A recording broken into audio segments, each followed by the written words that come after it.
What are 5 main factors that affect indoor air quality? The quality of the air we breathe indoors is crucial for our health and well-being. Here are 5 main factors that can affect your indoor air quality. Poor ventilation. Inadequate ventilation allows pollutants to accumulate indoors, leading to contaminated air. Indoor pollutants.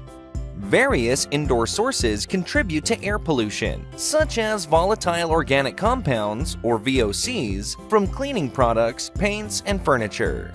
High humidity. Excessive humidity can lead to the growth of mold and mildew. Inadequate filtration. Without proper air filtration systems, airborne particles like dust and pollen remain in the air. Outdoor air quality. The quality of outdoor air can also impact indoor air quality, especially in areas with high pollution levels.